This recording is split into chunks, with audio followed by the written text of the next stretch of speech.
en Afrique de l'Ouest. Un travail que j'ai réalisé l'année dernière, et vous allez comprendre pourquoi est-ce que cette année j'ai travaillé sur le fœtus au Cambodge. Donc je vais commencer par vous donner quelques chiffres sur la fécondité au Cambodge, puis je vais vous présenter ma recherche actuelle. Donc là je suis encore dans le terrain, donc je n'ai pas encore analysé les données, donc je ne peux pas vous donner beaucoup de résultats, je vais vous en donner quelques-uns quand même, mais je vais surtout vous présenter ce soir le cadre de ma recherche, ainsi que mes questions de recherche. Vous m'entendez? Ça va? Parce que le son n'est pas... Alors, tout d'abord, mon parcours professionnel. J'ai commencé par des études de psychologie qui m'ont permis d'obtenir une licence. Puis j'ai fait des études de sage-femme et je suis donc sage-femme depuis 2005. Il faut savoir qu'en France, le métier de sage-femme, c'est un métier un peu à part par rapport aux autres pays, puisque nous sommes une profession médicale et nous avons beaucoup de responsabilités par cela. Il faut savoir que le Code de la santé publique a été modifié en 2009, nous donnant encore plus de responsabilités. Et je cite, depuis 2009, l'exercice de la profession de sage-femme peut comporter la réalisation de consultations et de contraception et de suivi gynécologique de prévention. Donc à ce titre-là, en plus de s'occuper de la femme enceinte, la sage-femme peut suivre les femmes d'un point de vue gynécologique, les femmes en bonne santé. On peut prescrire tous les contraceptifs et les poser. Donc, ça veut dire qu'on peut poser les implants, on peut poser les stérilés, etc. Moi, depuis 2005, j'ai travaillé à l'hôpital, près de Paris, et donc j'ai surtout travaillé en salle de naissance et en consultation prénatale. J'ai passé il y a 2 ans un DIU, donc diplôme interuniversitaire de régulation des naissances. Donc j'ai une spécialité en contraception, IVG et risques liés à la sexualité. Donc de façon parallèle à ce parcours de sage-femme, j'ai découvert l'Afrique en 2004 et cette découverte a pas mal changé ma vie et vous allez voir que c'est entre autres aussi pour ça que je suis ici. Donc en 2004, j'ai effectué un stage de 2 mois à Bobo Dioulasso au Burkina Faso et j'ai travaillé en salle de naissance en tant que sage-femme. Cette expérience a été très riche et fabuleuse pour moi. Et au cours de ce séjour, j'ai rencontré 2 instituteurs burkinabés, Gildas et Cam, dans le nord du pays. Ils avaient mis en place une association au sens non administratif du terme pour lutter contre l'excision et le mariage forcé. Et pour cela, ils avaient décidé d'utiliser des petits moyens afin de permettre aux enfants d'accéder à l'école. Ils m'ont demandé de chercher en France des personnes qui pourraient les soutenir moralement et financièrement. De retour à Paris, et suite à de longues discussions avec des amis, nous avons décidé de les aider et nous avons fondé une association. L'association Timbo a été créée en octobre 2005. Donc Timbo, en burkinabé, ça veut dire rêve. Donc cette association a pour objet le soutien de 2 instituteurs burkinabés dans leur lutte donc contre l'excision et le mariage forcé à travers l'éducation et le théâtre, à Ouaïbouya, dans le nord du Burkina Faso. Tous les ans, des membres actifs se déplacent pour distribuer les fournitures scolaires aux 750 élèves que nous soutenons et nous essayons ainsi d'améliorer le quotidien scolaire afin d'augmenter le taux d'alphabétisation dans les 3 villages que nous aidons. Et nous sommes persuadés que l'une des seules façons de lutter contre ces 2 fléaux est d'éduquer la population.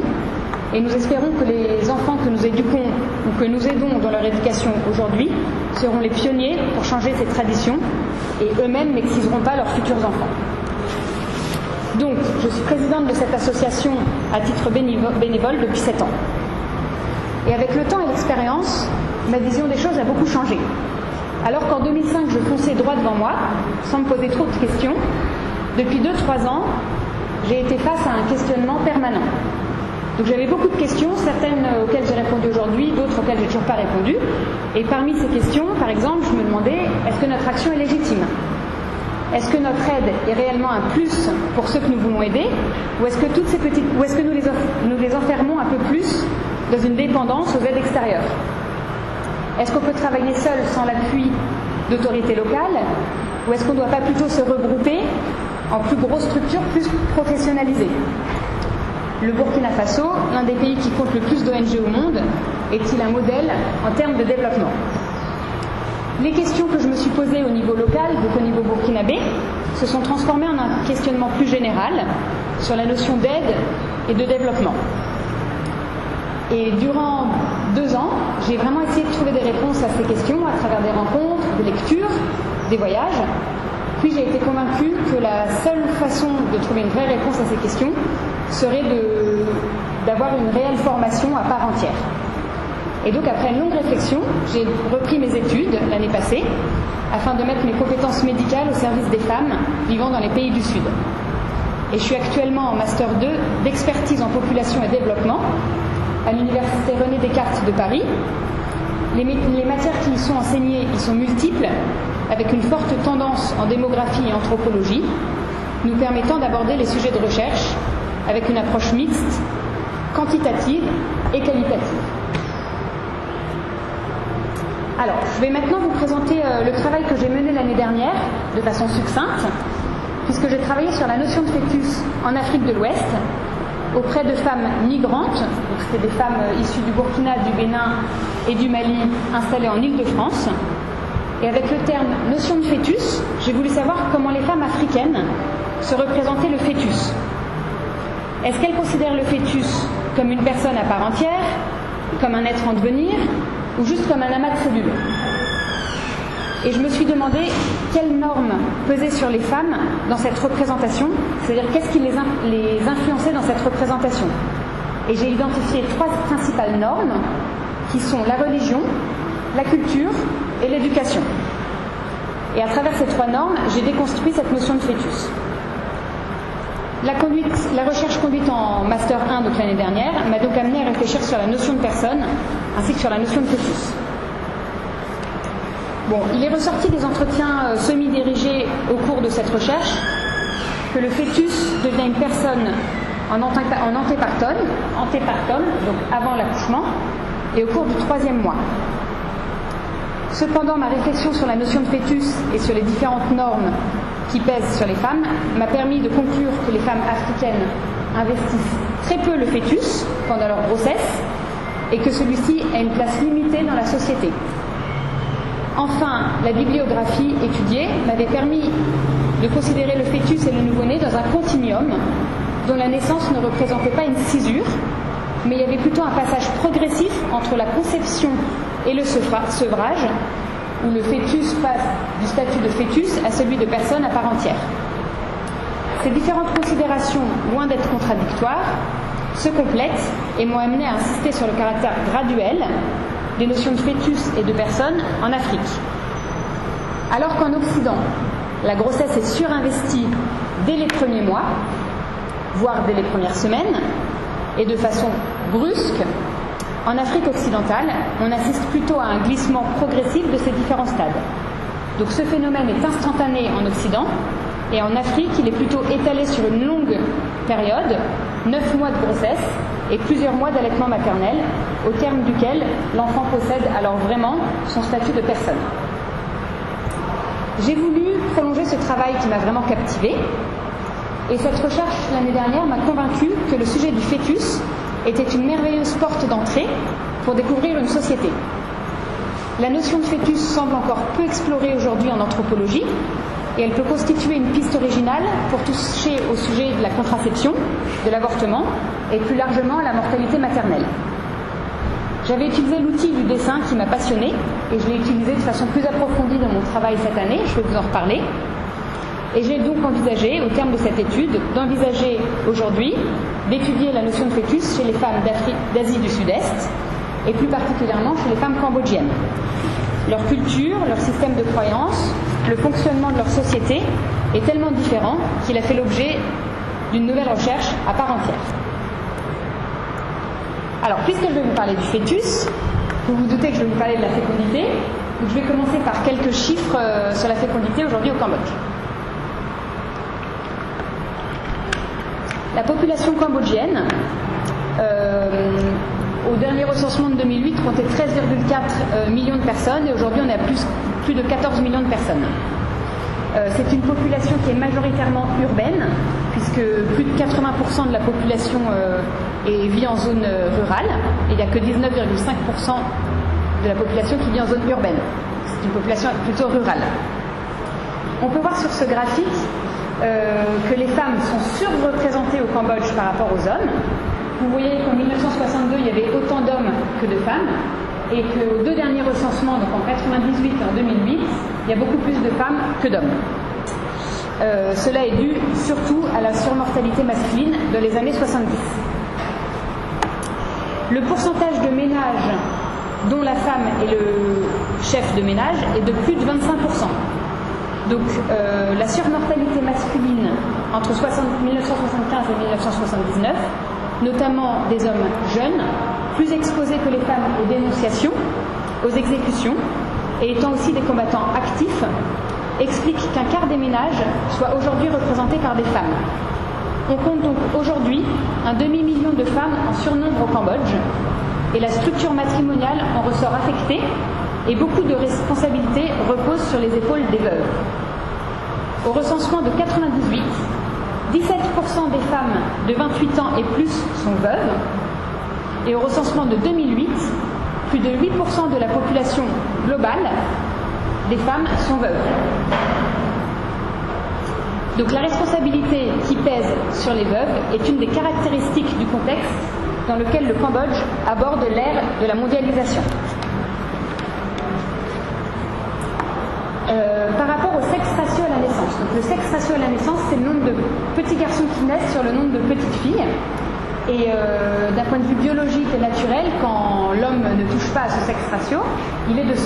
Parce que vous savez qu'il y a plus de petits garçons qui naissent que de filles, mais il y a une surmortalité masculine infantile qui fait qu'au final, on est à peu près à 100, quoi. Donc, contrairement à son voisin le Vietnam, le sexe ratio à la naissance est équilibré au Cambodge. En effet, depuis 2008, quelques études scientifiques montrent qu'avec l'accès aux nouvelles technologies, notamment aux échographies, les Vietnamiens commencent à pratiquer des avortements sexo-sélectifs. Le Vietnam a une forte préférence pour les garçons, sous l'influence du confucianisme chinois. Et il y a certaines régions au Vietnam où le sexe ratio à la naissance atteint 120-125%.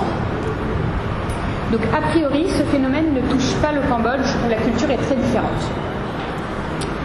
Par rapport à la proportion de la population par tranche d'âge, les enfants de 0 à 14 ans représentent 33% de la population et le groupe d'âge productif entre 15 et 64 ans est de 62%. Donc la population du Cambodge est une population jeune dont la majorité des personnes sont à un âge actif. Pour l'espérance de vie, elle est de 60,5 ans pour les hommes et de 64,3 ans pour les femmes, ce qui est quand même une espérance de vie assez jeune. Alors, voici la pyramide des âges du Cambodge, qui a 4 caractéristiques majeures. Premièrement, on voit que la pyramide des âges de 2010 est très déformée, et elle est caractérisée en particulier par un fort déficit d'hommes par rapport aux femmes à l'âge adulte, comme nous venons de le voir. Ensuite, numéro 2, on voit que la rupture engendrée par le régime des Khmers rouges des années 75 à 79 apparaît très clairement, et cette rupture traduit non seulement l'accroissement considérable de la mortalité, plus de 25% de la population étant décédée pendant ces 5 années, mais aussi une baisse brutale de la fécondité à ce moment-là qui s'est réduite alors d'un tiers. Troisièmement, on voit que cette période tragique a été suivie d'un rebond presque tout aussi spectaculaire, avec une reprise rapide de la fécondité après la chute du régime des Khmers rouges. Fécondité qui s'est alors établie à un niveau supérieur à celui qui précédait les Khmers rouges, autour de 7 enfants par femme, et qui s'est prolongée pendant une bonne décennie. Il y a donc eu un réel rattrapage de natalité après les années noires. Enfin, on voit que le nombre d'enfants en bas âge montre une diminution de la fécondité récente qui correspond en fait à la génération peu nombreuse née au moment des Khmers rouges qui a elle-même des enfants aujourd'hui. Donc puisqu'ils sont moins nombreux, ils ont moins d'enfants, mais ça ne veut pas dire qu'ils veulent forcément en avoir moins. L'indice synthétique de fécondité qui traduit la fécondité au Cambodge. Donc vous pouvez voir qu'entre les deux recensements de 98 et de 2008, l'ISF a fortement chuté au Cambodge, puisqu'il est aujourd'hui de 3,1 au niveau national, alors qu'il était de 5,3 en 98. Donc ce tableau montre bien le fort déclin de la fécondité en 10 ans au Cambodge, ainsi que la différence entre milieu urbain et milieu rural, où la fécondité est en moyenne plus élevée d'un enfant par femme par rapport à la ville. L'ISF traduit la fécondité du moment. Donc c'est vraiment une approche transversale qui est très sensible à la conjoncture, avec de fortes fluctuations, ce qui peut expliquer une variation de 2 enfants par femme en 10 ans. D'autres statistiques montrent que les femmes éduquées ont une fécondité inférieure aux femmes analphabètes ou faiblement éduquées. L'ISF des femmes ayant été scolarisées jusqu'au collège est 2 fois inférieur à celui des femmes analphabètes. Alors, je voulais juste vous montrer ce graphique que je trouve intéressant. Donc, c'est la transition démographique du Cambodge. Vous voyez la courbe du haut qui représente la natalité et en dessous la mortalité. Vous voyez que dans les années 1950, la mortalité avait commencé à diminuer, puis a augmenté de façon spectaculaire au moment de la guerre civile en 70, puis de l'arrivée des Khmers rouges. Et de façon concomitante, la natalité qui avait commencé à diminuer a continué à diminuer pendant les guerres. Suite à cela, fin des années 70, on voit la mortalité qui baisse très nettement, et là vous voyez vraiment l'effet du baby boom avec la natalité qui a augmenté de façon très importante, puis qui a diminué progressivement. Donc quelques mots sur la mortalité maternelle. Il faut savoir que la mortalité maternelle, c'est pas facile d'avoir des chiffres fiables et que les chiffres diffèrent de façon importante selon les sources. Selon le recensement de 2008, la mortalité maternelle au Cambodge est de 461 morts maternelles pour 100 000 naissances. Donc, d'après ce chiffre, en 2008, 804 femmes sont mortes au Cambodge en donnant la vie à leur enfant. Donc, comme je vous l'ai dit, les chiffres diffèrent selon les sources, puisque pour l'OMS, le taux de mortalité maternelle à la même période, ce serait de 290. Mais quoi qu'il arrive, ces chiffres de toute façon sont mauvais, puisque vous voyez que la moyenne mondiale est de 260 pour 100 000, et la moyenne régionale en Asie du Sud-Est est de 51 pour 100 000. Donc, voilà. Qui chutent encore, qui montrent encore, qui sont plus proches de l'OMS que du recensement national. C'est plus proche de 290, c'est plus dans les 200. Ouais. Donc ce taux de mortalité maternelle, quoi qu'il arrive, a chuté de 58% entre 90 et 2008, donc ce qui est très bien. Mais aujourd'hui, il y a encore des facteurs socio-culturels et économiques qui continuent à empêcher les femmes d'avoir l'accès voulu aux soins de santé. La gratuité des soins au profit des populations pauvres a été mise à l'essai et progressivement étendue, comme j'ai pu le constater à l'hôpital Calmette, où quelques personnes ne payent pas quand ils sont considérés comme indigents. Le plan 2008 pour la santé publique accorde la priorité à la santé maternelle, mais le pays manque cruellement de professionnels de la santé et ne forme pas assez de diplômés. Et à titre d'exemple, le nombre de sages-femmes pour 1000 naissances était de 6 en 2009.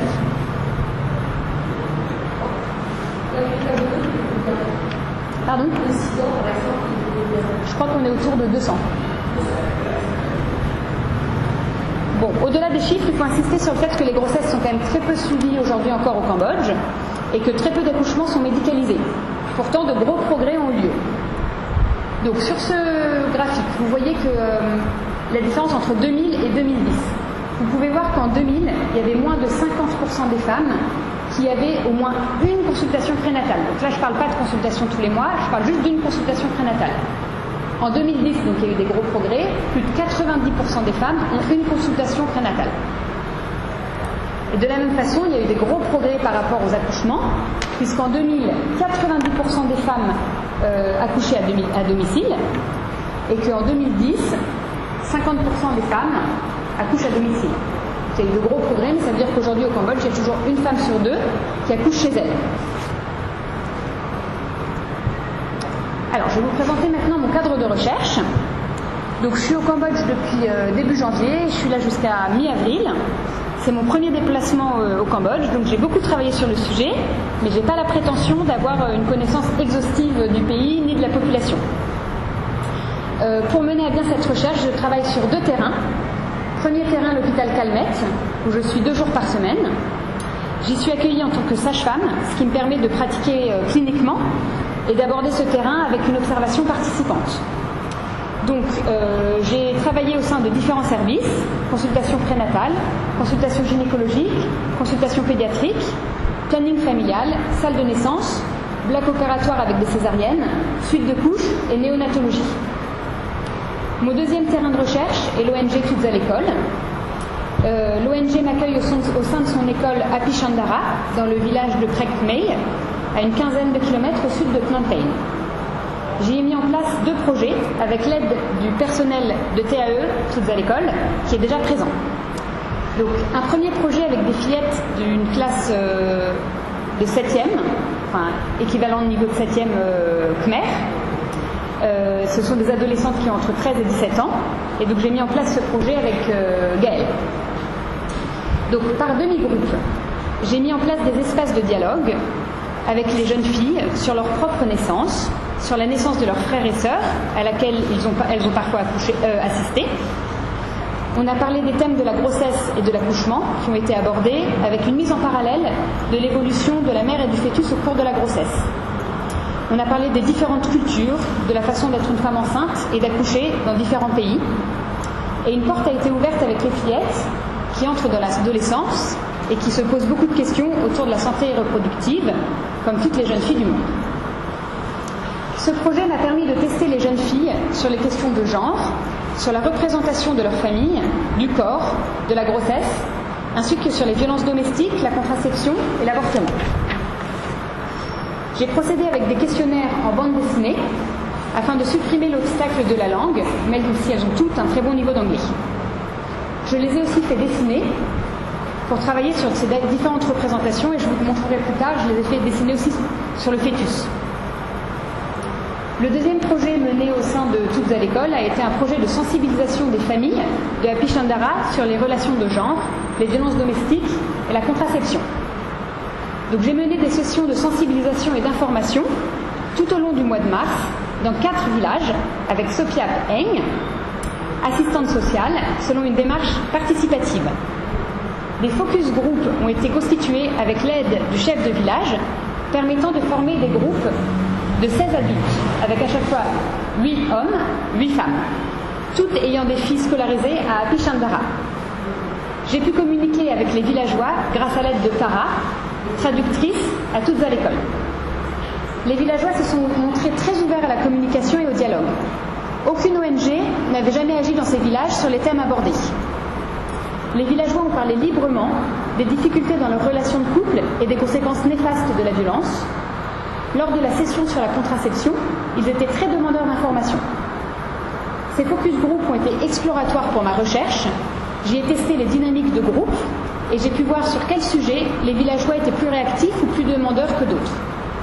D'un point de vue méthodologique, j'ai donc aussi mené une observation participante parmi ces sessions de sensibilisation. Enfin, j'ai mené des entretiens individuels, semi-dirigés, enregistrés. Un support papier m'a permis de noter les questions clés à ne pas oublier, mais le dialogue avec les personnes que j'enregistrais était libre et ouvert. Les questions principales concernaient le fœtus, le bouddhisme, les traditions pendant la grossesse et l'accouchement, mais aussi les rapports hommes-femmes au Cambodge, les violences domestiques, la contraception et l'avortement. Les entretiens ont lieu en français, en anglais ou en khmer, toujours grâce à l'aide de Tara. La population ciblée était hétérogène afin de tester différents groupes et d'obtenir des informations complémentaires. J'ai ainsi interrogé des femmes en milieu rural, des femmes et des hommes en milieu urbain, des médecins, des sages-femmes et des bonzes. Je vais maintenant vous présenter les questions de recherche, donc les questions que je me suis posées pour cette recherche. Donc ma question principale que vous connaissez, c'était est-ce que le fœtus a une place dans la société cambodgienne? Et j'ai déconstruit cette question à travers 3 volets. Est-ce que le fœtus a une place au sein de l'État? Est-ce que le fœtus a une place au sein de la religion? Est-ce que le fœtus a une place au sein de la culture? Donc, en préambule, je voulais vous dire que je me situe dans l'esprit d'un ethnologue qui cherche à comprendre une population et sa culture afin de faire le pont entre les différentes cultures. Donc comme je vous l'ai dit, mes résultats ne sont pas encore analysés, donc je vais vous donner des pistes de résultats, mais ce n'est pas définitif. Par rapport aux considérations linguistiques, quand je parle de fœtus, je considère tout ce qui est in utero. Donc je ne fais pas de différence entre embryon, fœtus, voilà, c'est pas un cours de médecine. Tout ce que je considère in utero, je le place sous le mot fœtus. M'intéressant au fœtus, l'avortement a bien sûr été abordé et considéré dans la santé de la reproduction, et donc j'ai élargi le thème systématiquement à la contraception. Il n'y a aucun jugement de ma part. Ce sont des thèmes sensibles que j'aborde, le fœtus, l'avortement, et je m'efforce vraiment de conserver une neutralité axiologique. Donc quand je dis le fœtus a une place ou le fœtus n'a pas de place, pour moi, il n'y a aucun jugement de valeur. Et j'ai fait le choix ce soir de vous citer des témoignages lors d'entretiens que j'ai eus avec des femmes ou des hommes, des enquêtés, plutôt que de vous citer des textes, des auteurs et des ouvrages. J'ai trouvé ça plus vivant. Alors, première question. Est-ce que le fœtus a une place au niveau de l'État? Donc il y a une première question directe. Est-ce que le fœtus a une place au niveau de la loi cambodgienne? Et une deuxième question indirecte. Est-ce que le fœtus a une place au sein de l'Institut de l'hôpital Calmette, qui est un hôpital d'État? Donc je savais que c'était un hôpital d'État, mais j'ai appris au fur et à mesure qu'il avait vraiment un fort lien avec l'État et avec le gouvernement. Je ne pensais pas que c'était aussi fort.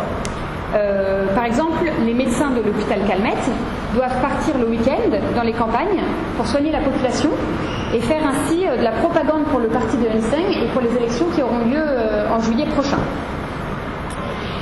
Donc, j'ai considéré le fœtus comme issu d'une reproduction biologique, mais aussi comme issu d'une reproduction sociale, une filiation. Alors, tout d'abord, la famille Khmer. Je me suis demandé, est-ce qu'il y a un modèle véhiculé par l'État? Est-ce qu'il y a une politique de restriction des naissances, ou est-ce qu'au contraire, il y a une incitation à la famille nombreuse? D'après mon idée, d'après tous les posters que j'ai vus édités par l'État, j'ai l'impression que le modèle de la famille Khmer véhiculée est celle d'un couple avec 2 enfants, un petit garçon et une petite fille. Donc, autre exemple, si vous allez à Kiev, vous verrez, il y a un rond-point où il y a une femme comme ça avec ses 2 enfants, un petit garçon et une petite fille. Ce point, le fait d'avoir 2 enfants et de sexes différents, ressort vraiment de façon systématique dans tous les entretiens que j'ai menés. Je demandais systématiquement aux enquêtés, est-ce que les Cambodgiens préfèrent avoir des garçons ou des filles? Et on me répondait systématiquement, les deux. Je me suis posé cette question de sexe suite à une étude que j'avais faite sur la discrimination sexuelle prénatale au Vietnam, dont je vous ai parlé. Et pour cela, j'ai aussi relevé de façon systématique à l'hôpital Calmette pendant 3 mois le nombre de naissances de filles et le nombre de naissances de garçons. Et a priori, aujourd'hui, je peux vous confirmer que le sexe ratio est à peu près équilibré au Cambodge. Alors certes, ce que j'ai étudié, c'est au niveau de l'hôpital Calmette, mais quand il y a des sex ratios déséquilibrés dans un pays, c'est surtout dans les capitales et surtout en milieu urbain. Donc a priori, si ce n'est pas déséquilibré à Phnom Penh, à Calmette, c'est que ça ne devrait pas l'être au niveau national. Ensuite, l'état civil. Est-ce qu'il y aurait un acte de naissance donné lors d'un accouchement? Eh bien oui, pour les femmes qui accouchent à l'hôpital, bien sûr, il y a un certificat de naissance qui est donné à chaque femme en 2 exemplaires. Un pour faire enregistrer son enfant auprès du chef de commune, l'autre à garder pour le donner à son travail ou autre. Alors je me suis posé la question d'une mort fétale in utero. Est-ce que quand le bébé meurt dans le ventre, on va quand même donner un certificat parce que ça serait une forme de reconnaissance du fœtus ou non? Alors je ne sais pas si vous êtes au courant de cette loi en 2008 qui est passée, qui a fait pas mal de bruit, qui fait qu'aujourd'hui en France, un couple peut inscrire dans son livret de famille son fœtus décédé, quel que soit le terme et quel que soit le poids. Alors qu'avant en France, c'était à partir de 22 semaines. Aujourd'hui, quel que soit le terme et le poids, on peut l'inscrire dans son livret de famille. Alors à l'hôpital Calmette, les femmes sont prises en charge dans le service de maternité à partir de 26 semaines d'aménorrhée. Et avant 26 semaines d'aménorrhée, c'est en gynécologie. Et lors d'une mort fétale in utero, eh bien oui, un document est donné aux femmes, un certificat d'enfant né sans vie. Donc c'est une forme de place, une forme de reconnaissance du fœtus. Je me suis posé aussi la question du devenir du corps en cas de mort fétale in utero. Et donc là, les parents ont le choix.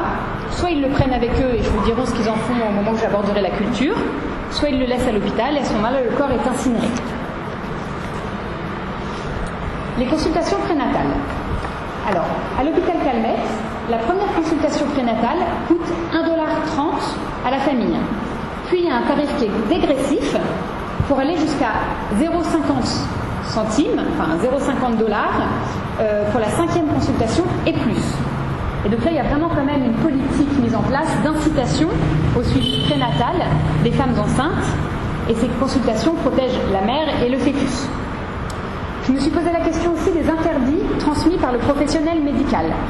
Les consultations prénatales et les soins pendant la grossesse posent la question de qui veut-on protéger ? Est-ce qu'on veut protéger la mère et ou le fœtus ?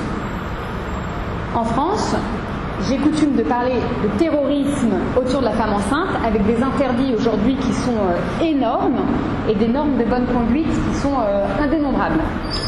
Le fœtus aujourd'hui en France a été vraiment projeté comme patient et comme personne à part entière, d'où une pression énorme de la société sur la femme enceinte et relayée aujourd'hui de façon très importante par le personnel de santé. On peut imaginer un jour qu'un enfant va faire un procès contre sa mère parce qu'elle aurait fumé ou bu pendant la naissance ou même mangé des sushis. Donc ici, en tout cas à l'hôpital Calmette où j'étais, le personnel médical est étatique, d'où mon interrogation sur les interdits. Donc j'ai pas pu entendre tous les conseils puisque je ne parle pas le khmer, mais le médecin et la sage-femme donnent vraiment de nombreux conseils à la patiente, notamment alimentaires, une bonne alimentation étant indispensable au bien-être maternel et fœtal. De plus, les bruits du cœur fétaux, sont écoutés de façon systématique en consultation prénatale, alors que pendant l'accouchement, très peu de monitoring sont faits pour écouter le fœtus, alors que pourtant il y a des monitorings dans les pièces.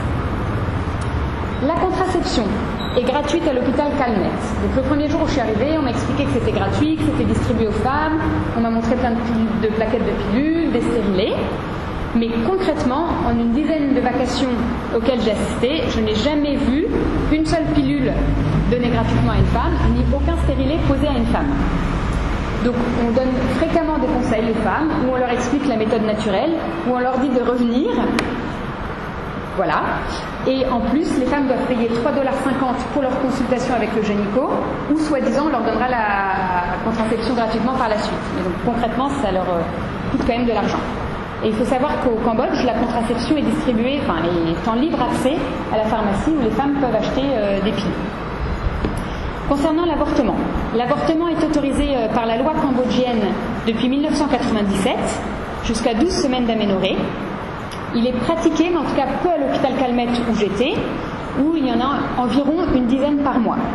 Il faut savoir que les prix sont très chers, donc il y a une forte barrière financière, puisqu'il coûte avant 6 semaines d'aménorrhée, donc avant 4 semaines de grossesse, donc encore faut-il pouvoir avoir su qu'on était enceinte avant 4 semaines de grossesse, 30 $. Entre 6 et 8 semaines d'aménorrhée, 45 $. Et entre 8 et 12 semaines d'aménorrhée, donc là où c'est quand même le plus fréquent, 90 $, ce qui est vraiment très cher pour une Cambodgienne.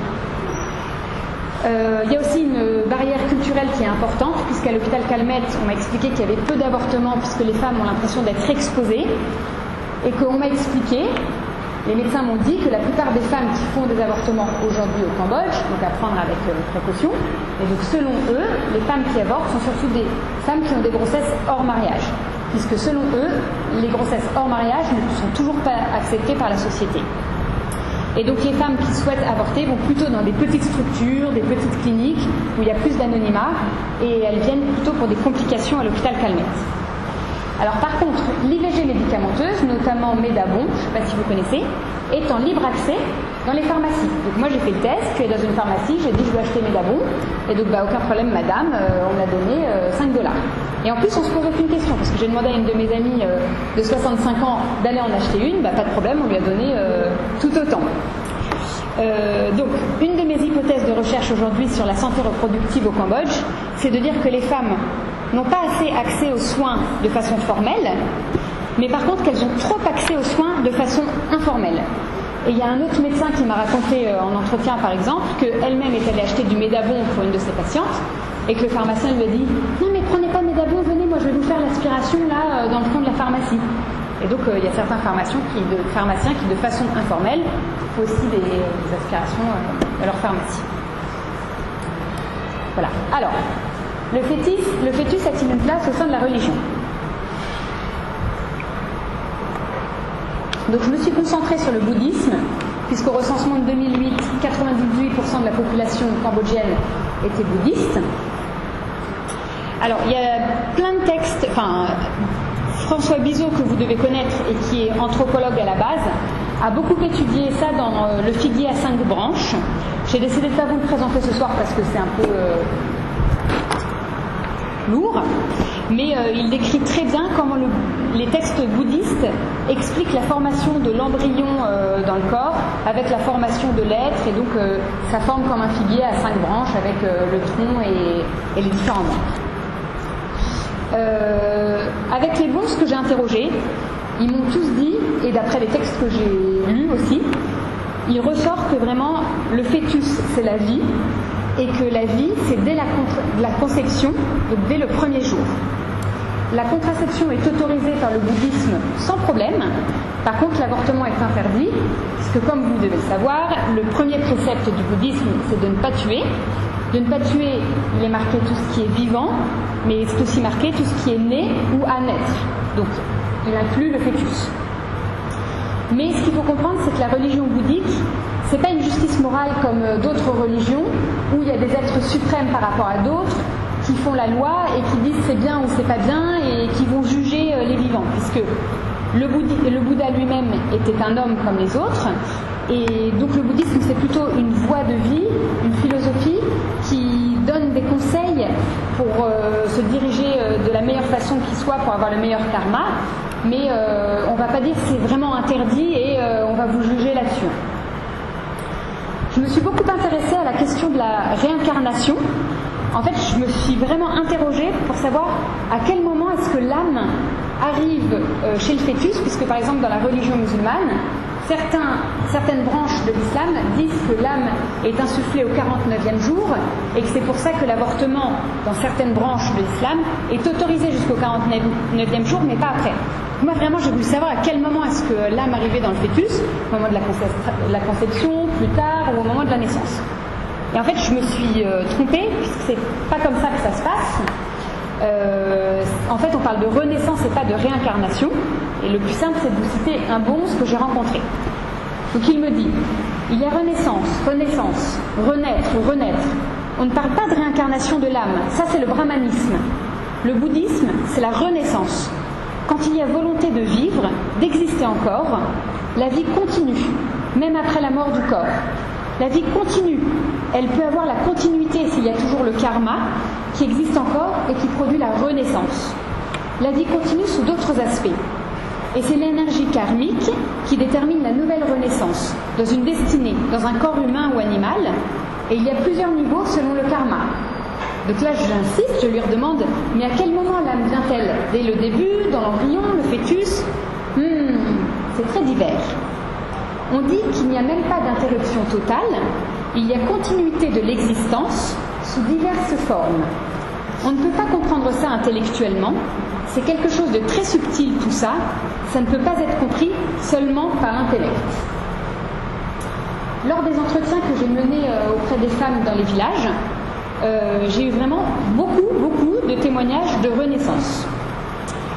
Donc, notamment une femme qui me raconte que son mari, donc une femme âgée de 65 ans, qui me raconte que son mari s'est réincarné dans sa petite fille, Maria. Je dis, ah bon, et oui, comment elle le sait? Elle le sait grâce au rêve. C'était à l'âge de 4 ans. La petite fille Maria appelle son papa Porn. C'est son prénom, au lieu de l'appeler papa. Et le papa de Porn l'appelait Porn. Donc la famille s'est dit, ah, mais en fait c'est donc son papa et c'est pas Maria.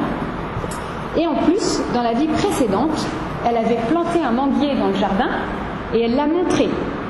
Et troisièmement, elle a des gestes d'homme. Elle s'habille toujours comme un homme, tout est reconnu chez elle comme un homme. Je demande, ah bon, mais c'est votre mari qui avait planté le manguier? Oui, c'est ça. Et elle est venue derrière la maison et elle a montré en disant, voilà, ce sont les manguiers que j'ai plantés. Il y a certaines personnes même qui, de leur vivant, se souviennent de leur vie antérieure et qui me la racontaient. Par exemple, une autre femme à qui je demande, est-ce que vous croyez en la réincarnation de l'âme? Oui, bien sûr. Et donc là, elle nous raconte qu'elle, avant, c'était une femme qui est morte noyée. Elle a tout raconté à sa maman. Et comme sa maman, donc sa maman de la vie actuelle, ne voulait pas qu'elle mélange sa vie actuelle avec sa vie antérieure, elle lui a donné à manger des œufs de canard et des œufs de poule. Car on croit que quand tu manges des œufs de canard ou de poule de façon très importante, tu peux oublier ta vie précédente. Et elle avait quel âge, je demande, quand elle a raconté sa vie précédente? C'était à l'âge de 21 ans. Elle avait son papa chinois et sa maman qui était khmer dans sa vie précédente. Et elle avait 2 frères.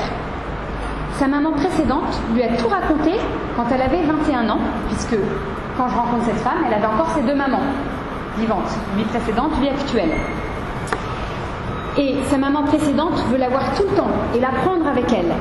Et c'est pourquoi sa maman actuelle lui donne des œufs de poule et de canard pour qu'elle oublie tout. Mais elle n'a pas oublié, même si elle a mangé beaucoup d'œufs. Enfin, 3e volet, le fœtus a-t-il une place dans la culture? Alors, je vais vous parler un peu de la place de la femme et de la place de l'enfant, puisque pour moi, aborder la femme et l'enfant, c'était une équation inévitable pour aborder la place du fœtus. Donc tout d'abord, la place de l'enfant. En khmer, pour parler de l'accouchement, le terme khmer, c'est la traversée du fleuve. Et l'expression montre bien que c'est un acte qui comporte des risques et qui peut être mortel. C'est une véritable épreuve que doit affronter la femme. Cette traversée est vraiment l'idée d'un rite de passage, tant pour la femme qui vient au monde que pour la mère. Pour l'enfant, c'est le passage du fœtus à l'être humain, même si cet être humain n'est pas encore totalement une personne à part entière. Et pour la femme, elle devient réellement femme et marque la fin de l'enfance. À travers l'accouchement et les rites de passage qui l'entourent, on peut assister à la fin de l'enfance pour l'un des protagonismes et au début de l'enfance pour l'autre. Après l'accouchement, et pendant 3 jours, ou 7 jours ou 9 jours selon les cas, commence la période du grillage. Cette pratique, que l'on peut observer dans plusieurs pays d'Asie du Sud-Est, représente une sorte de temps suspendu pour la mère et pour l'enfant. Ils vivent dans une chambre dont ils ne sortent pas, isolés du reste de la société, avec un feu qui ne doit pas s'éteindre. Et ils sont soumis à des interdits.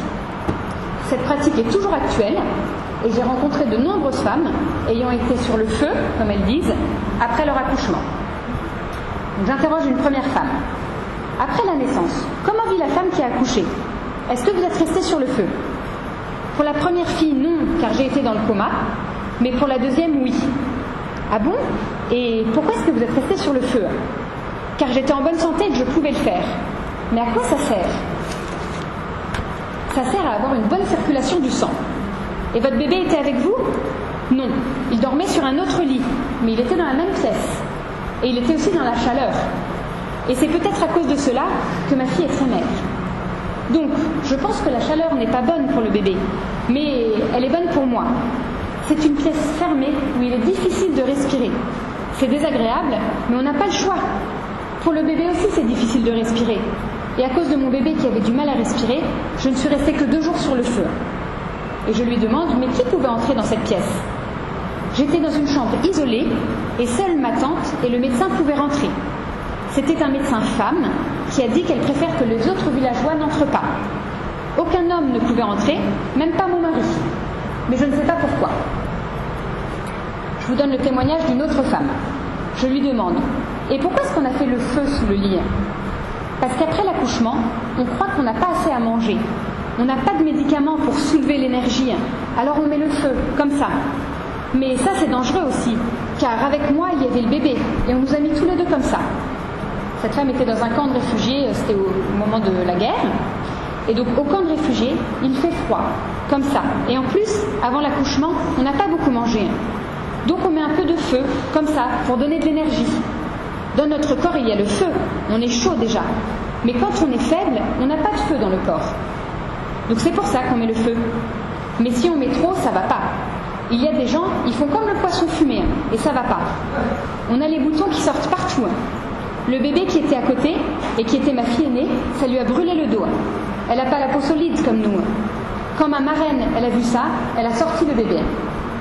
Et vous, vous êtes resté combien de temps comme ça? 1 semaine. Mais vous n'êtes pas sorti pendant 1 semaine? Non, je ne suis pas sortie pendant 1 semaine.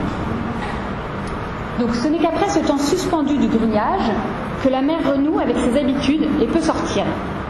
Et c'est à ce moment-là que le placenta est enterré.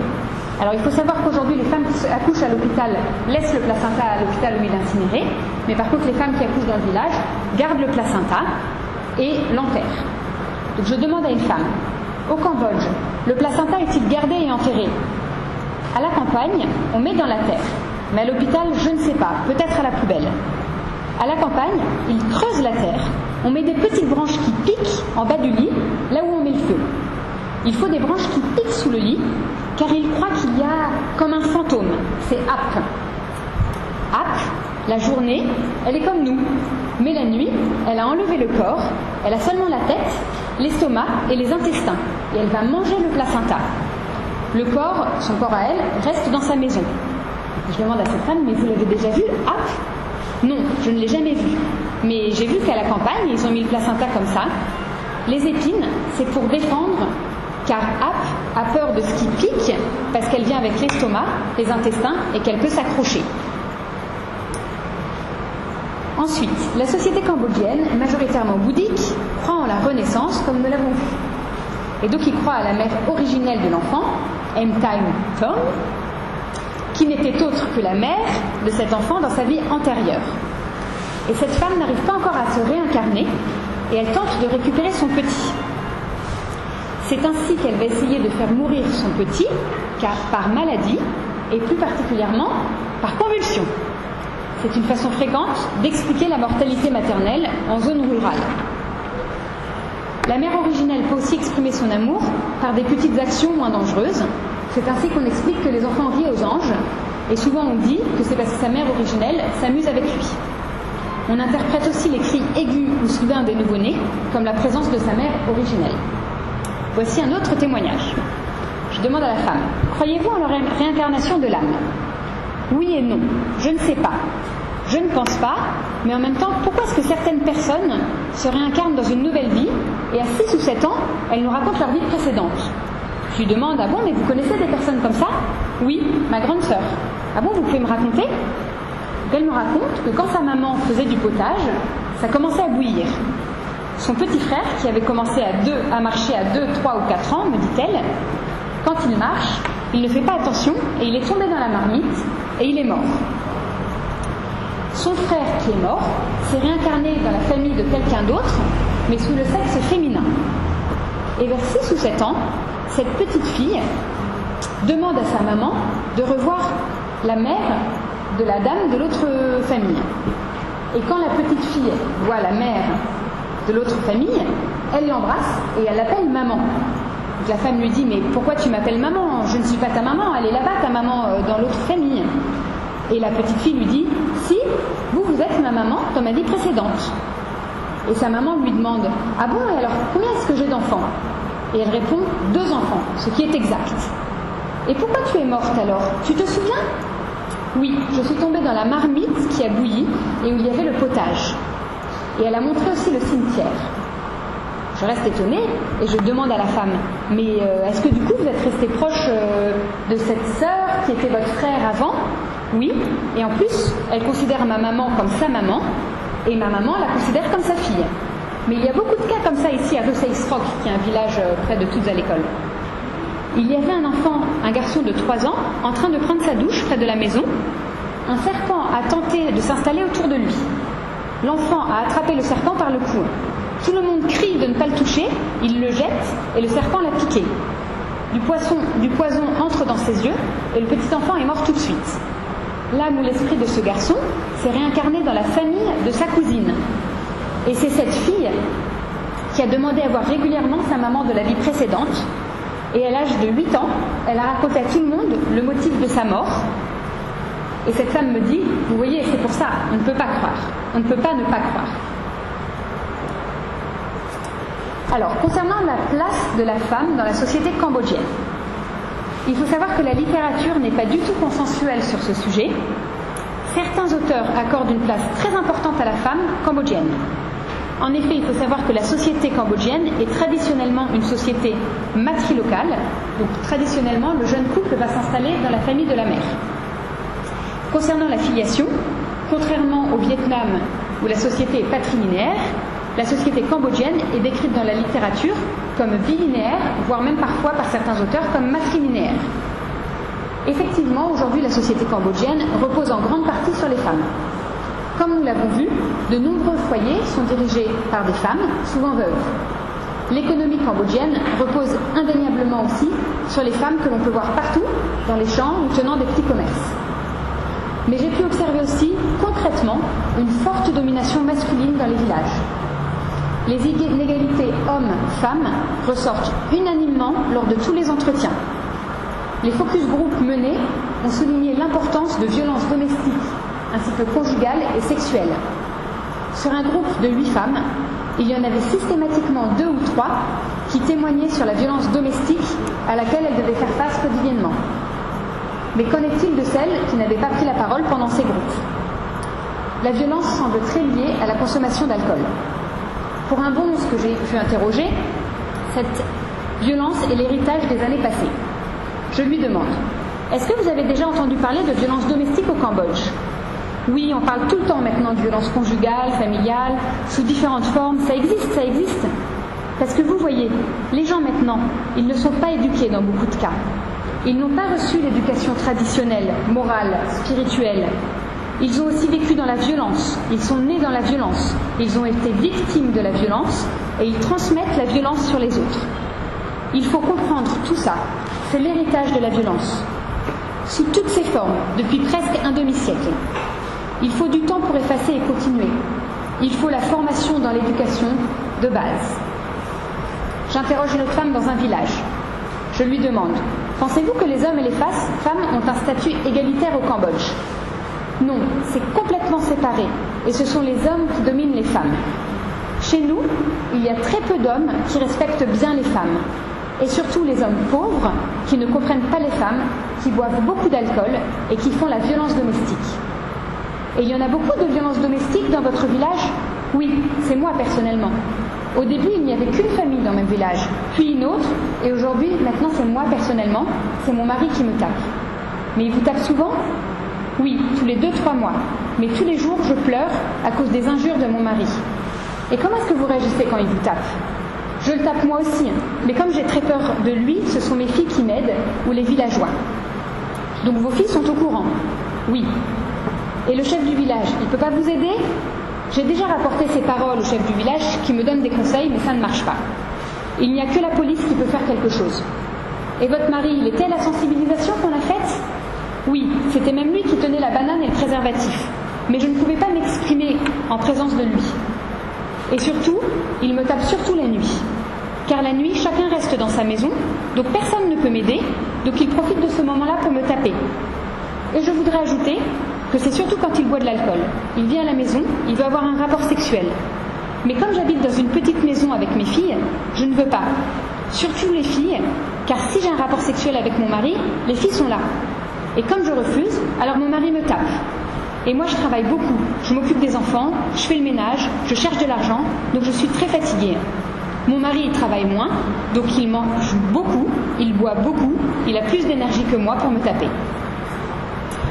Cette violence semble effectivement plus marquée en milieu rural et quand les personnes ont peu d'éducation formelle.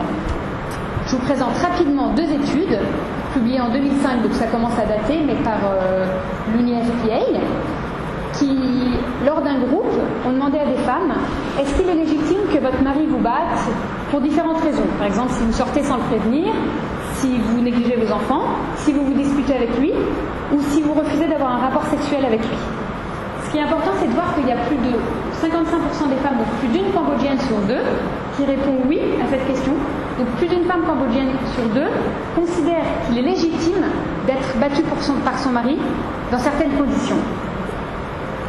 Toujours dans la même étude, ils ont montré que plus de 10% des filles interrogées entre 15 et 24 ans subissaient actuellement, donc au moment de l'étude, des violences domestiques. Donc là, je m'écarte un petit peu de mon sujet sur le fœtus, mais je voulais vous parler de cette violence car elle touche les femmes sur lesquelles je travaille, mais aussi parce qu'elle a largement dépassé ce à quoi je m'attendais avec les nombreuses lectures que j'avais faites. Je pense que cette violence est en partie taboue aujourd'hui au Cambodge, et ce pour 2 raisons. D'abord parce que le peuple khmer sort d'un génocide terrible qui a décimé plus d'un tiers de sa population. Chaque Cambodgien aujourd'hui a une histoire en rapport avec les Pol Pot, comme ils disent, Et le peuple cambodgien est donc plus une population qu'il est politiquement correct de plaindre que de montrer du doigt pour sa violence dans les familles. Deuxièmement, je pense que reconnaître cette violence au Cambodge, c'est reconnaître qu'il existe toujours une violence latente dans ce pays qui risque éventuellement de ressurgir et de refaire basculer le pays dans la guerre alors qu'il vient juste d'en sortir. Donc vous l'aurez remarqué, c'est un sujet qui me tient à cœur et que je vais essayer de développer dans une prochaine recherche. La place du rêve dans la conception. Quand je parle du rêve, c'est à cheval entre la culture et la religion, puisque comme vous le savez, la reine Maria avait rêvé d'un éléphant au moment de la conception de Bouddha, donc de Siddhartha. La place du rêve est très importante dans l'acceptation de la grossesse chez les Cambodgiennes. Je demande à une femme, croyez-vous en la réincarnation de l'âme? Oui, je crois. Ma fille, par exemple, c'est la réincarnation de mon beau-père. Mais comment est-ce que vous le savez? Par le rêve. Et quand est-ce que vous avez fait le rêve? Environ un mois avant la fécondation. Et vous faites un rêve pour chaque grossesse? Ça dépend, pas pour toutes les grossesses. Mais il y avait une grossesse où j'ai fait un rêve et il y avait 2 petites filles qui me demandaient d'habiter dans mon ventre. Et après, j'ai donné naissance à 2 jumelles. Mais dans mon rêve, je n'avais pas donné l'accord. J'ai bien précisé que j'étais pauvre et que je n'acceptais plus de grossesse. Et les petites filles m'ont dit, je sais que vous êtes pauvre, mais je vous aime. Je demande juste à être dans votre ventre. Ça suffit pour moi. Et après le ventre, je vais quitter. Et j'ai donné naissance aux 2 jumelles. Une des sœurs est restée vivante et l'autre est morte une semaine après. J'ai étudié aussi les interdits pendant la grossesse, pour savoir s'ils avaient pour but de protéger le fœtus. Donc là, je parle d'interdits traditionnels et pas d'interdits médicaux. Les principaux interdits sont de ne pas lever les bras trop haut, de ne pas manger en marchant, de ne pas se laver la nuit et de ne pas s'asseoir sur un escalier. C'est ce qui ressort principalement. Et j'interroge un gynécologue obstétricien qui me donne une explication très rationnelle de ces interdits traditionnels. Alors, je lui demande, y a-t-il des interdits pendant la grossesse pour la femme enceinte? Avant, on disait qu'on ne pouvait pas se laver la nuit. C'est interdit de prendre une douche. Je lui demande, mais pourquoi? Parce que les femmes pensent que si elles se douchent la nuit, elles vont avoir un gros enfant. Mais elles ne peuvent pas non plus s'asseoir sur l'escalier. C'est pas bon pour la femme enceinte. Mais ce que je pense, moi, pourquoi c'est interdit d'aller prendre la douche la nuit? C'est parce qu'avant, quand la femme voulait prendre la douche, il n'y avait pas de salle de bain pour se laver. Elle devait aller au lac pour prendre sa douche. Il n'y avait pas de lumière. Et donc, elle risquait de tomber. Et pourquoi on lui interdit de prendre la douche la nuit? Eh bien, pour se protéger. Et pourquoi c'est interdit de s'asseoir sur un escalier? C'est quand même pas un risque de tomber, l'escalier? Concernant les rapports sexuels pendant la grossesse, les réponses sont très hétérogènes. Mais il semblerait qu'elles vont plus dans le sens de l'envie ou non de la femme d'avoir des rapports que de normes traditionnelles comme dans certaines populations. Par exemple, en Afrique de l'Ouest, on retrouve certaines ethnies où il est obligatoire d'avoir des rapports sexuels pendant la grossesse, puisque c'est le sperme de l'homme qui nourrit le fœtus et qui permet au fœtus de se développer. Donc ici, j'ai vraiment rien retrouvé comme ça. Donc au Cambodge, tout se passe comme si les conduites sexuelles pendant la grossesse étaient dictées plutôt individuellement. J'ai d'ailleurs le témoignage de 2 médecins complètement contradictoires. Le premier qui me dit, pour les grossesses débutantes, si la femme a des rapports sexuels, elle va avoir une menace d'accouchement prématuré ou une fausse couche. Chez nous, les rapports sexuels, c'est possible, mais c'est déconseillé. Si tu peux t'abstenir, c'est bien. C'est ce qu'elle dit à ses patientes. Et l'autre médecin, je lui pose la même question, elle me dit « Bien sûr, j'autorise, sinon son mari va aller chercher d'autres femmes. » Et j'ai retrouvé la même hétérogénéité dans les villages auprès des femmes. Donc, toutes mes enquêtées, et sans eux, parce qu'il y avait des hommes aussi, disent être bouddhistes et aller à la pagode. Je les ai tous interrogés, est-ce que le bouddhisme autorise la contraception, autorise l'avortement? Et on peut dire qu'en gros, les réponses sont très hétérogènes et ils ne sont pas vraiment au courant des préceptes concernant la religion, mais que de toute façon, ces préceptes ont peu d'influence sur leur comportement et leur prise de décision. Alors, j'ai fait dessiner les femmes et les hommes que j'ai interrogés, ainsi que les petites filles. Je leur ai demandé, je leur donnais une consigne très claire, je leur disais, est-ce que vous pouvez me dessiner un utérus avec un fœtus et un placenta? Il est ressorti de façon unanime en milieu rural des formes floues, alors que dans les écoles avec les jeunes filles, il y avait des images quand même beaucoup plus nettes. Et alors ce qui est très intéressant pour moi comme étude, c'est que j'interroge les mères de ces petites filles. Donc ça supprime quand même pas mal de biais parce que c'est vraiment dans le même village, il y a la mère et la fille. Voilà, donc c'est des femmes qui ont eu beaucoup d'enfants et malgré ça, elles n'arrivent pas à s'imaginer. Et d'ailleurs, il y en a même qui ont refusé de dessiner en disant oui, je peux dessiner, mais je peux même pas me représenter ou m'imaginer comment c'est. Alors c'est des femmes qui ont eu 5 enfants, 6 enfants, 7 enfants. Donc ça montre deux choses.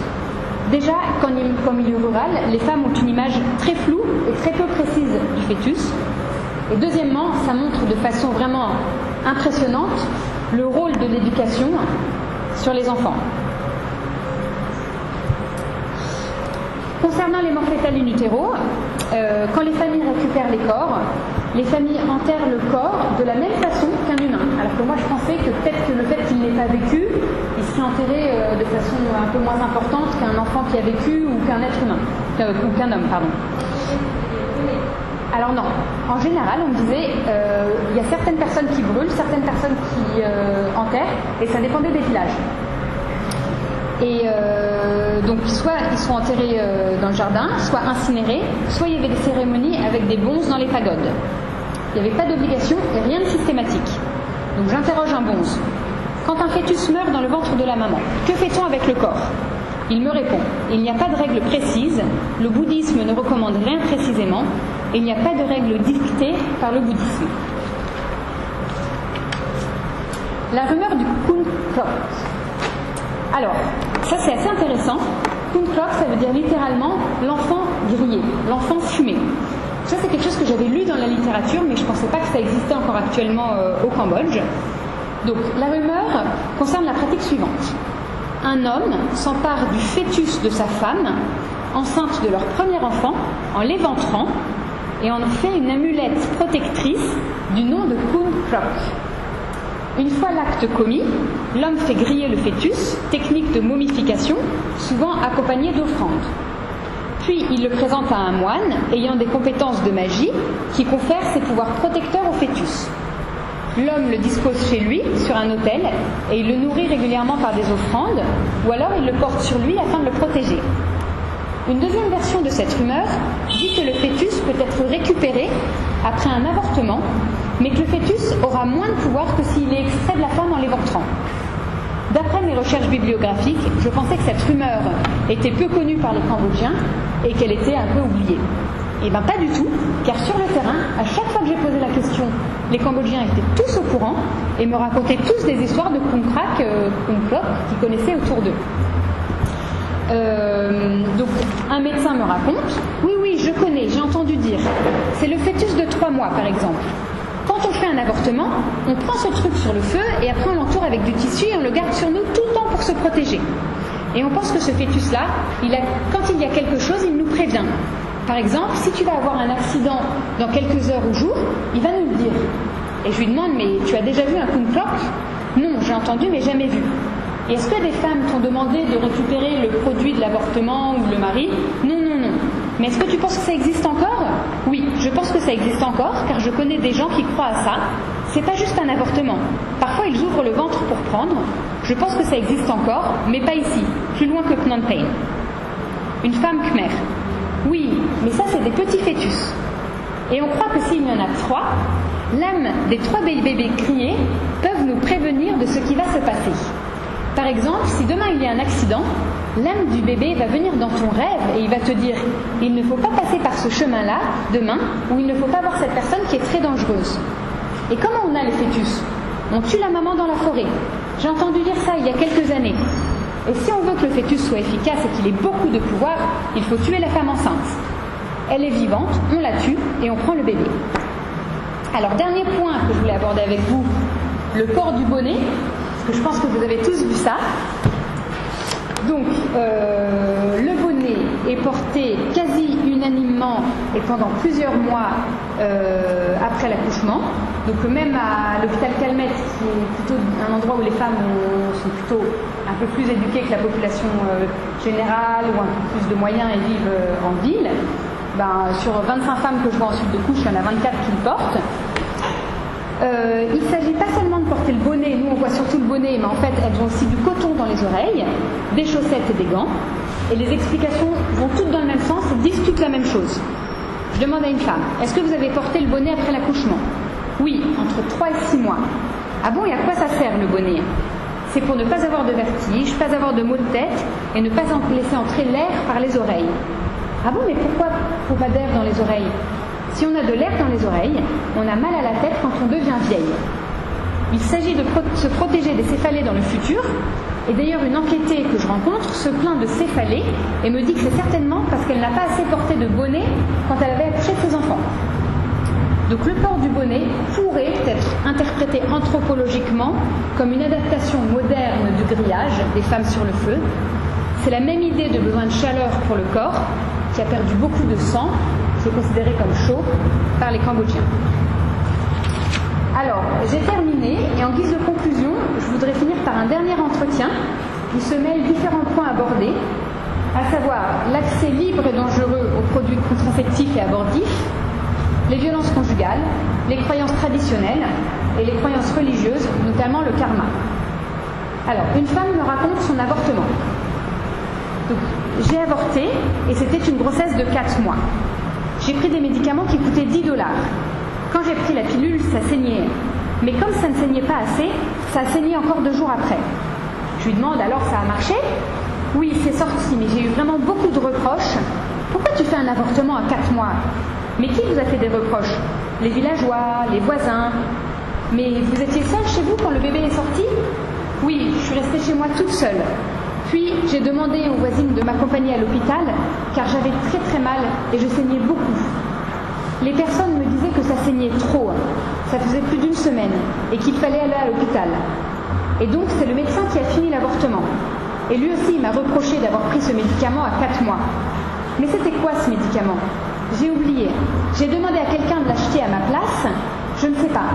Et puis j'ai menti à cette personne qui me l'a acheté, je lui ai dit que j'étais seulement enceinte de 2 mois. Et c'était quand ça? C'était il y a 5 mois. Et maintenant, vous prenez une contraception? Je l'utilise, mais c'est pas régulier, car quand je suis en colère avec mon mari, j'ai plus d'énergie et je ne prends pas la pilule. Et maintenant, je n'ai plus de règles depuis 3 mois et j'ai peur. Et vous avez mal au sein? Oui. Et vous avez des rapports sexuels avec votre mari? Oui. Mais comme je n'ai pas pris la contraception et que j'ai des rapports sexuels, je demande à mon mari de jeter les spermatozoïdes à l'extérieur du vagin. Mais je sais que c'est dangereux, donc j'ai peur. Et je ne veux pas trop prendre de médicaments de contraception car j'ai peur d'avoir une crise cardiaque. Mais qui vous a donné la pilule? C'était un docteur qui vous l'a prescrite? Non, c'est moi qui l'ai achetée moi-même. Je n'ai pas d'argent, donc je ne peux pas aller voir le docteur. Et est-ce que vous pensez que les hommes et les femmes sont égalitaires au Cambodge? Elle se met à pleurer et me répond. Ce sont les hommes qui dominent la famille. Quand mon mari boit beaucoup, il injure les enfants. Je lui demande de ne pas parler comme ça aux filles. Je lui explique plusieurs fois, mais il ne comprend pas et il continue. Il est mototaxien. Il injurie beaucoup les enfants, et quelquefois moi. Et ma fille demande le divorce. Elle ne veut plus un papa comme ça. Et la maman et je lui dis, mais non ma chérie, je ne peux pas divorcer, parce que je crois au karma. Dans la vie précédente, peut-être que j'ai fait des bêtises à cet homme, et donc dans la vie actuelle, il faut peut-être que cet homme se venge sur moi. Et cette nuit, je me suis échappée chez une voisine. Mon mari m'a beaucoup cherchée, car il a eu peur que je me suicide. Voilà. Merci pour votre attention.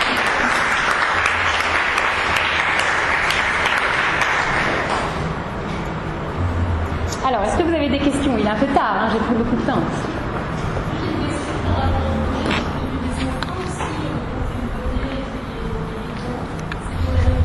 Alors, tous les nouveau-nés ont le bonnet, et ça c'est effectivement qui faisait chaud. Et les moufles, c'est plutôt pour pas se griffer. Se griffer. Il n'y a pas cette idée de... En fait, la femme, c'est parce qu'elle a surtout saigné, donc c'est de la chaleur qui est sortie qu'il faut garder de la chaleur maintenant et la réchauffer. En lien avec la circulation du sang.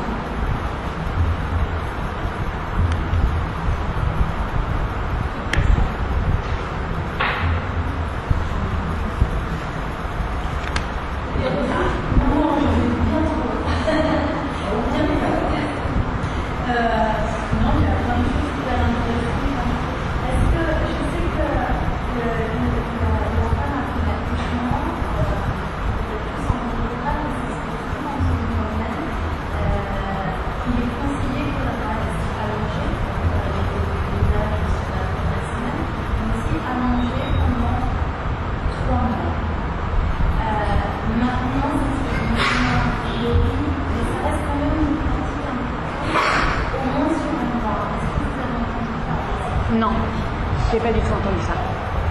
C'est pas ressorti, mais puisque je l'avais pas lu dans la littérature, j'ai pas axé mes questions là-dessus. Mais c'est vrai que parfois il y a des choses qui venaient alors que j'avais pas posé de questions, et ça c'est pas du tout venu.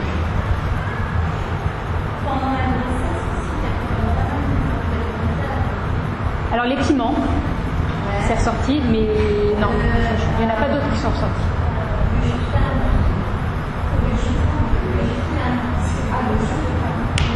C'est tout à fait possible. Hein. Ouais, moi je leur demandais vraiment quels sont les interdits pendant la grossesse, qu'est-ce que vous ne pouvez pas faire, et il y a les 4 que j'ai cités qui sont revenus quasiment tout le temps, et il n'y en a pas d'autres. Mais ça ne veut pas dire que ça n'existe pas. Hein.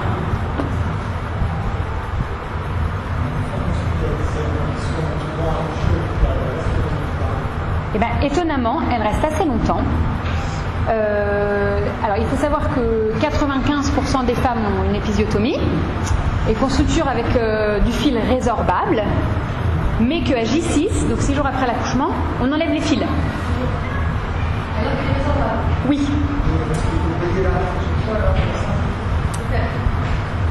C'est probable. Mais je ne sais pas, je ne l'ai pas vu, mais c'est une hypothèse. Et la majorité des femmes, du coup, restent jusqu'à G6, alors qu'on pourrait penser qu'elles veuillent partir très vite pour moins payer, parce qu'en fait, il y a un forfait pour l'accouchement, et après, chaque jour d'hospitalisation est payant. Donc on pourrait se dire qu'elles veulent partir vite, et en fait, non. Ouais. C'est sûr qu'en campagne, la campagne, c'est pas du tout.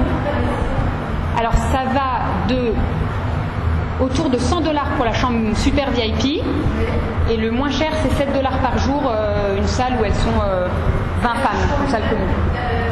L'accouchement par voie basse, sans complications, c'est $60. Ventouse, 75. Césarienne, 250.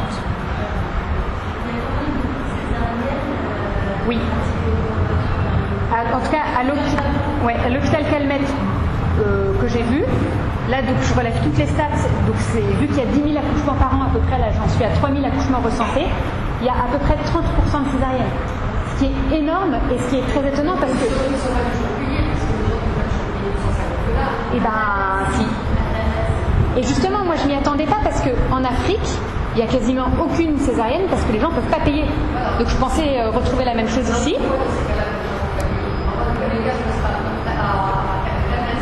Ah, je pense que s'il y a une césarienne, ils payent. Ils n'ont pas le choix. Oui, oui, tout à fait. Oui, oui, tout à fait. Tout à fait. Oui, oui. Tous les matins au staff, ils sont contents de dire qu'il y en a un ou deux, mais ça ne représente vraiment pas grand-chose.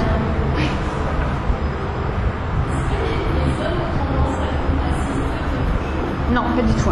C'est vraiment un milieu de femmes. Donc c'est une accompagnante, donc soit une mère, soit une sœur, mais quasiment toujours quelqu'un de plus âgé avec la femme. Mais même la maternité ici, c'est vraiment un milieu de femmes. Alors, toujours la comparaison avec l'Afrique, où il n'y a pas beaucoup de femmes médecins parce que peu de femmes accèdent à ce niveau très supérieur au niveau des études, où il n'y avait que des gynéco-hommes. Là, le staff, il n'y a que des gynéco-obstétriciennes femmes. Et donc c'est vraiment étonnant de voir autour de la table quasiment que des femmes, et les femmes n'aiment pas voir des gynécologues hommes, c'est vraiment un milieu de femmes. Maintenant, ça ne veut pas dire que le père n'est pas investi, parce que par exemple ce matin j'étais toute la matinée en néonate avec des petits prémas, et il y avait beaucoup de pères qui venaient voir leur bébé, qui les câlinaient, qui les embrassaient, et ensuite de couche, pareil, en fait le lendemain de l'accouchement il y a la visite pédiatrique, et c'est que des pères qui viennent avec leur bébé, et je leur demande pourquoi, parce que la femme ne peut pas marcher, alors qu'en fait elles se lèvent, elles peuvent très bien marcher, mais ça c'est vraiment le rôle du père, et c'est le père qui vient avec son bébé et qui vient faire l'examen clinique, donc ils n'assistent pas à l'accouchement, c'est une forme de tabou, c'est un peu secret, mais ça ne veut pas dire qu'ils ne sont pas impliqués auprès de leur bébé.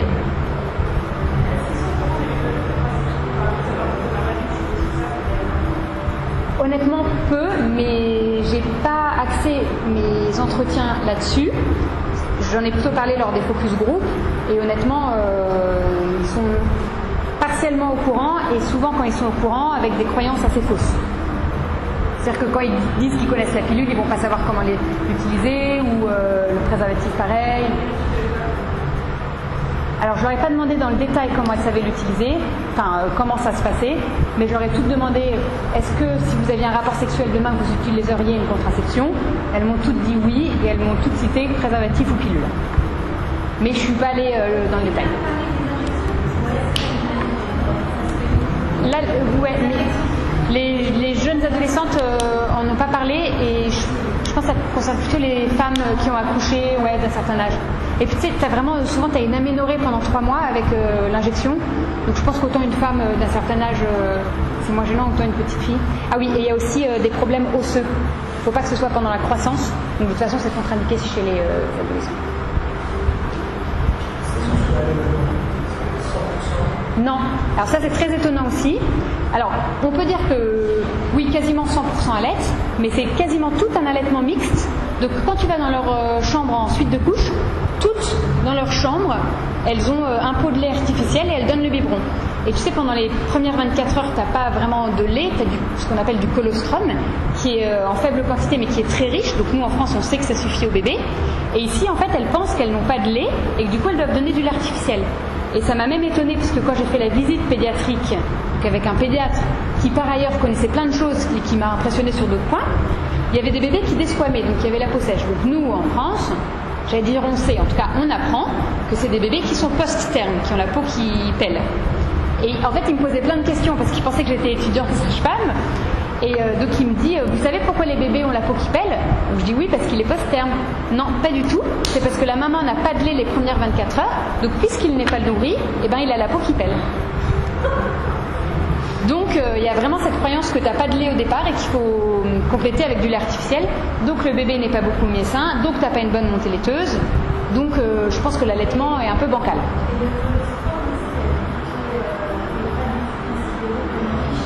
Oui, oui.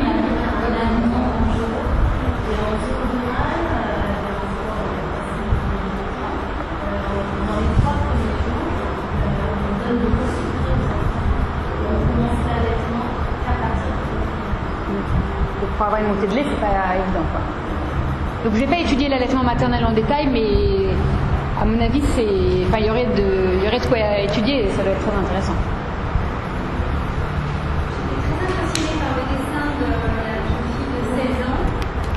Moi aussi, hein. Franchement, moi, en préparation à l'accouchement, j'ai toujours fait dessiner les femmes enceintes. Comment est-ce que vous visualisez votre enfant à l'intérieur de vous? Je n'ai jamais vu ça. Et donc, ça, c'est une petite qui a des cours d'anatomie, qui a déjà vu des accouchements. Alors, en fait, il y a Sophie App. Du cordon, mais oui. Non, et peut-être ce qu'elle m'a dit, cette petite fille, elle m'a dit, je lui dis, mais il a quel âge ton bébé? 9 mois parce qu'il a la tête en bas. Donc, en fait, Sophie App, qui est à droite, fait des cours de santé de la reproduction à Apichandara, toutes à l'école.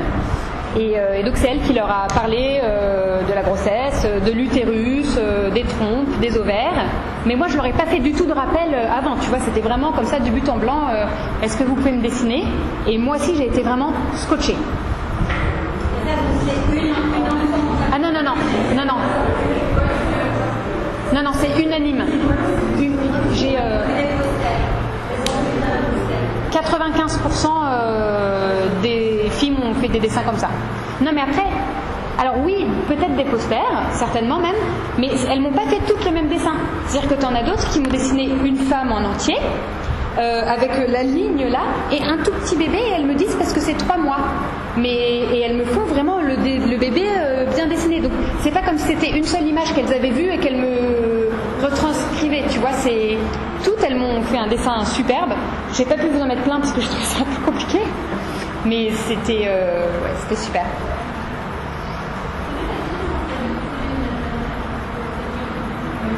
Alors j'ai pas les derniers chiffres. Sophie, tu les as?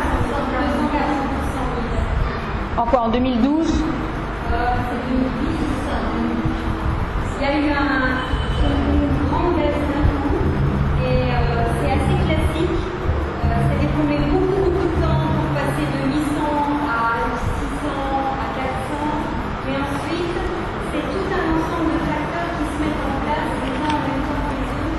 Il faut qu'il y ait une chute brutale. Il y a l'amélioration des routes. Il y a quand même pas mal de choses qui ont été faites sur l'obstétrique d'urgence, l'anténatale.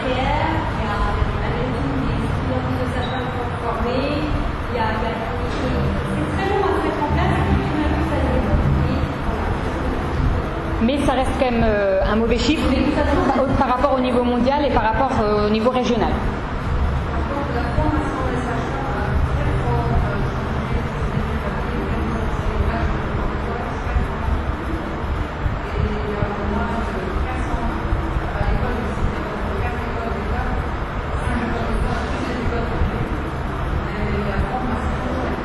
Donc là, ils mettent. Mais ça doit jouer beaucoup aussi. Hein. Est-ce qu'il y a des jeunes qui font ces dirigés de socioéconomiques qui sont reconnus au Cambodge pour être publiés?